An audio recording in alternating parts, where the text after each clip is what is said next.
कहानी की शुरुआत में हम रे और जेडा नाम के दो दोस्तों को देखते हैं जो कुछ लोगों के साथ मिलकर समंदर में फिशिंग करने आए हुए थे। तभी इनको दूर कुछ लोग दिखाई देते हैं जिनकी बोट पर आग लगी हुई थी। जेडा और रे के साथ इनका दोस्त शो भी था जो इस इलाके का सुपरवाइजर है। शो जल्दी से उनके पास जाता है तो उसे पता चलता है कि ये लोग आतिशबाजी का सामान चला रहे थे, इसीलिए इनकी बोट में आग लग गई। शो जल्दी से जाकर आग बुझाता है और उनसे वो सारा सामान ले लेता है और वापस आकर ये लोग दोबारा से फिशिंग करने लग जाते हैं। थोड़ी ही देर बाद इनकी स्टिक के साथ एक डेड बॉडी आकर फंस जाती है। ये लोग काफी परेशान हो जाते हैं लेकिन किसी तरह बॉडी को अपनी बोट में ले आते हैं। तब जेडा अपने अंडर वाटर ड्रोन कैमरा से जब पानी में देखती है तो उसे अजीब सी एक नीली रोशनी दिखाई देती है। हैरानी की बात ये थी कि रोशनी आहिस्ता आहिस्ता पानी के ऊपर भी फैल रही थी। तब शो जल्दी से अथॉरिटी को इन्फॉर्म करने के लिए चला जाता है। जेडा जब डेड बॉडी के पास जाती है तो वहाँ बॉडी नहीं थी। अचानक पीछे से वो डेड बॉडी उठ खड़ी हो जाती है और जेडा पर हमला कर देती है। वो जेडा की गर्दन को चीर फाड़ देती है। तभी पीछे से रे आ जाता है और उसे जेडा से पीछे हटाता है। असल में ये एक ज़ॉम्बी था जो ऐसा लग रहा था कि ये काफी टाइम से पानी में ही रहा होगा।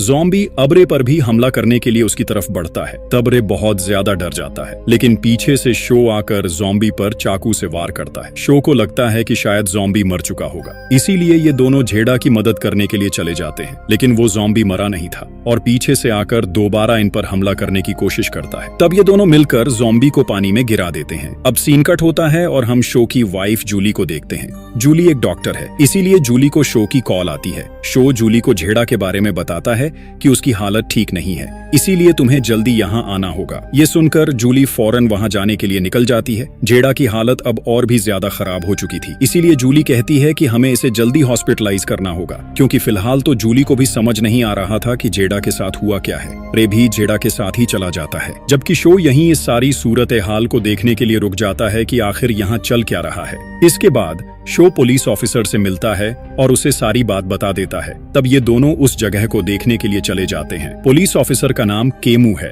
जब ये दोनों वहां पहुंचते हैं तो केमू भी उस नीली रोशनी को देखता है। जब ये लोग जेडा के कैमरा से पानी के अंदर गहराई में देखते हैं तो इन्हें वहां एक पुरानी शिप दिखाई देती है जिससे ही ये तेज रोशनी निकल रही थी। ये बात इन्हें काफी हैरान कर देती है। शो केमू को बताता है कि जब ज़ॉम्बी ने हम पर हमला किया था तो मैंने अपने चाकू से उसे मारने की बहुत कोशिश की थी, लेकिन ज़ॉम्बी को जरा भी फर्क नहीं पड़ा। लेकिन किसी तरह हमने मिलकर उसे दोबारा पानी में ही फेंक दिया। लेकिन केमू को शो की बातों पर यकीन ही नहीं होता। अभी ये दोनों बातें कर ही रहे थे, तभी बोट की चारों तरफ बहुत सारे ज़ॉम्बी आ जाते हैं जो इनकी बोट पर आने की कोशिश कर रहे थे। तब ये देखकर केमू को भी अब शो की बातों पर यकीन हो जाता है। इधर बीच पर बहुत से लोग थे जो देखते हैं कि समंदर का पानी बहुत तेजी से पीछे जा रहा है। ये देखकर लोग डर जाते हैं और वहां से भागने लगते हैं। इधर हम समंदर में देखते हैं जहां अब बहुत सारे ज़ॉम्बीज आ चुके थे जो इनकी बोट का पीछा कर रहे थे। तभी पानी में बहुत ऊंची सुनामी की एक लहर उठती है। शो की बेटी सैम और उसके सभी दोस्त ये नजारा दूर से देख रहे थे। सुनामी वेव कोई आम वेव नहीं थी, क्योंकि उसमें लाखों की तादाद में ज़ॉम्बीज थे जो पानी के साथ अब जमीन पर भी आ रहे थे। अचानक वेव बीच तक आ जाती है और वहां के पूरे इलाके में तबाही मच जाती है। शो और केमू किसी तरह अपनी जान बचाकर बीच तक आ चुके थे, लेकिन उनकी चारों तरफ बहुत सारे ज़ॉम्बीज थे। इधर हम जूली को देखते हैं जो जेडा और रे को क्वारंटीन कर देती है। इधर बीच पर अब ज़ॉम्बीज इंसानों पर हमला कर रहे थे, जिससे बहुत जल्दी ज़ॉम्बी वायरस फैल रहा था। लोग बहुत जल्दी ज़ॉम्बीज बनते जा रहे थे। शो और केमू अपनी गन से ज़ॉम्बीज को मार रहे थे, लेकिन ज़ॉम्बीज की तादाद बहुत ज्यादा थी, इसलिए उनको मार पाना काफी मुश्किल हो रहा था। इधर जेडा भी अब तक ज़ॉम्बी बन चुकी थी। अचानक वो अपनी आंखें खोलती है और रे पर हमला कर देती है। रे किसी तरह अपनी जान बचाता है। तब वहां एक नर्स आती है तो जेडा उस पर हमला करके उसकी जान ही ले लेती है। ये देखकर रे बहुत ज्यादा डर जाता है और किसी तरह अपनी जान बचाते हुए वहां से भाग जाता है। शो और केमू उस कपल के साथ जिन्होंने आतिशबाजी का सामान चलाया था मिलकर पुलिस स्टेशन जाने के लिए कार में बैठ जाते हैं। इसके बाद बीच पर एक आदमी आता है जो एक ज़ॉम्बी की डेड बॉडी को उठाकर अपने साथ ले जाता है। ये आदमी कौन है इसके बारे में हम बाद में बात करेंगे। इधर हॉस्पिटल में जेडा अब और भी ज्यादा खतरनाक हो चुकी थी और बाहर आकर जूली पर भी हमला करने की कोशिश करती है। जूली जेडा से डरते हुए वहां से भाग रही थी। तभी रे जूली को पकड़कर अपने साथ एक रूम में बंद कर लेता है। अब तक शो, केमू और वो कपल भी पुलिस स्टेशन पहुंच चुके थे, लेकिन अब तक वहां भी बहुत सारे ज़ॉम्बी आ चुके थे। तब कपल में प्लान नाम का लड़का अपनी जान बचाने के लिए अपनी गर्लफ्रेंड को ज़ॉम्बीज के बीच धकेल देता है, जिससे वो भी ज़ॉम्बी का शिकार बनकर ज़ॉम्बी बन जाती है। शो और केमू को प्लान पर बहुत गुस्सा आता है, लेकिन प्लान अपनी गन निकालकर इन दोनों को गन पॉइंट पर ले लेता है। तब एक दूसरा ऑफिसर प्लान को रोकने की कोशिश करता है, लेकिन प्लान बिना कुछ सोचे समझे उसे भी शूट कर देता है। लेकिन किसी तरह शो प्लान पर हमला करके उसे बेहोश कर देता है। इसके बाद ये दोनों पानी में डूबी हुई उस शिप के बारे में इंफॉर्मेशन ढूंढने लगते हैं, क्योंकि हो न हो ये वायरस उसी शिप से ही फैला है। यहाँ हम केमू को देखते हैं। ऐसा लगता है कि केमू इस बारे में कुछ जानता है, लेकिन वो शो को इस बारे में नहीं बताता। इतने में एक ज़ॉम्बी वहाँ की विंडो तोड़कर अंदर आने की कोशिश करता है, तो ये दोनों जल्दी से स्टेशन से कुछ हथियार उठा लेते हैं और बाहर आने की कोशिश करते हैं। ये लोग प्लान को वहीं बंधा हुआ छोड़कर बाहर आ जाते हैं। बाहर आकर इनको पता चलता है कि बाहर तो बहुत सारे ज़ॉम्बीज हैं जिनसे निकल पाना नामुमकिन है। तब शो रास्ता बनाने के लिए एक मिसाइल फायर करता है, जिससे वहाँ काफी बड़ा ब्लास्ट होता है।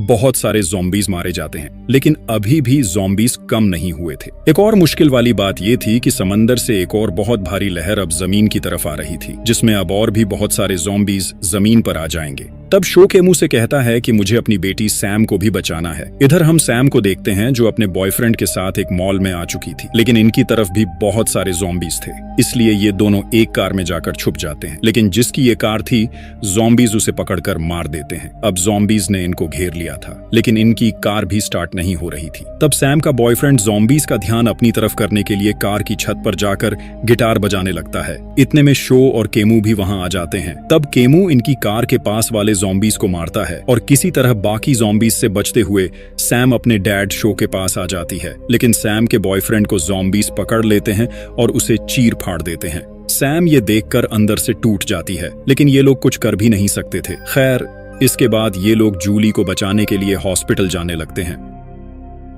लेकिन हॉस्पिटल तो ज़ॉम्बीज से भरा पड़ा था। किसी तरह ये लोग हॉस्पिटल के अंदर जाकर जल्दी से मेन डोर को बंद कर देते हैं। अंदर जाकर ये जूली को कॉल करते हैं ये जानने के लिए कि वो कहाँ है, लेकिन इनकी आवाज सुनकर ज़ॉम्बीज इनकी तरफ अट्रैक्ट हो जाते हैं और इन पर हमला करने के लिए आने लगते हैं। इनकी गन में अब गोलियां भी खत्म हो चुकी थीं।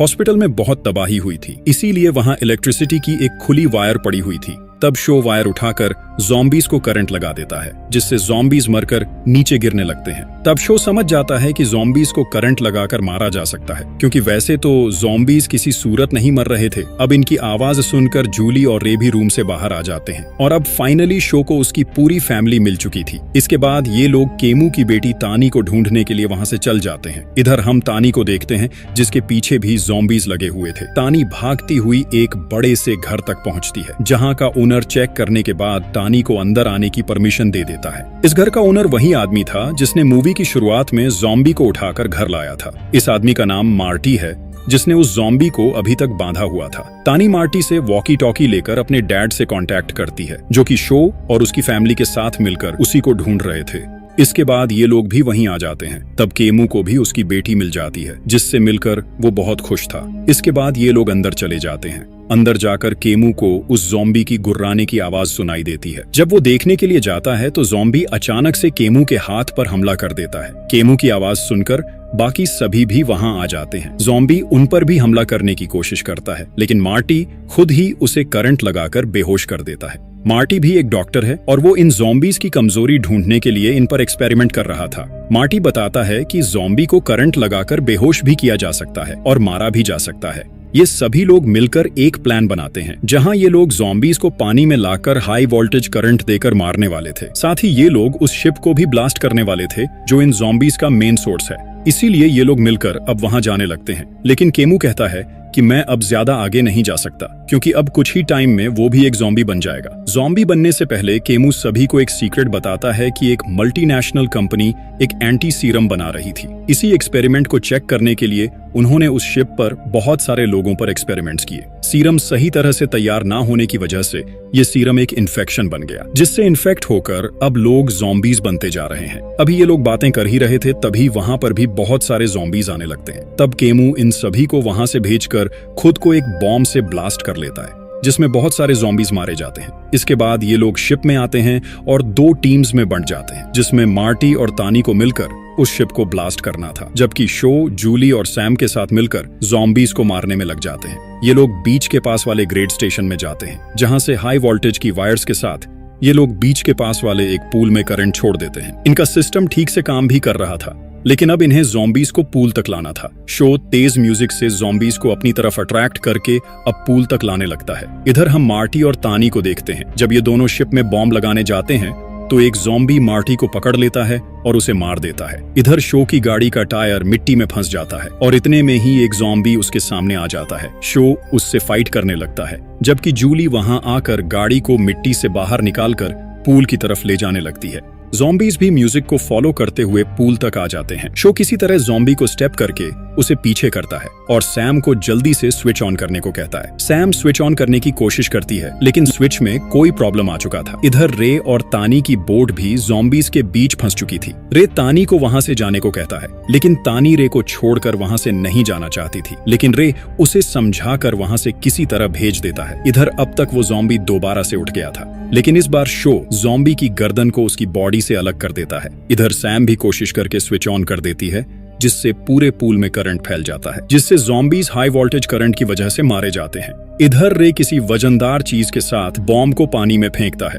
बॉम्ब नीचे जाता है और शिप के साथ साथ रे भी ब्लास्ट में आकर मारा जाता है। सभी ज़ॉम्बीज अब मारे जा चुके थे और हर तरफ शांति हो चुकी थी। तानी भी स्विम करती हुई बाहर आ जाती है, जिसे जूली और सैम बाहर निकाल लेते हैं और इसी के साथ मूवी यहीं खत्म हो जाती है। आपको मूवी कैसी लगी कमेंट्स में जरूर बताना। अगर आप लोग और भी ज़ॉम्बी मूवीज देखना चाहते हो तो काइंडली हमारे चैनल को सब्सक्राइब करना मत भूलना। हमें आपके सपोर्ट की बहुत ज्यादा जरूरत है। Thanks for watching.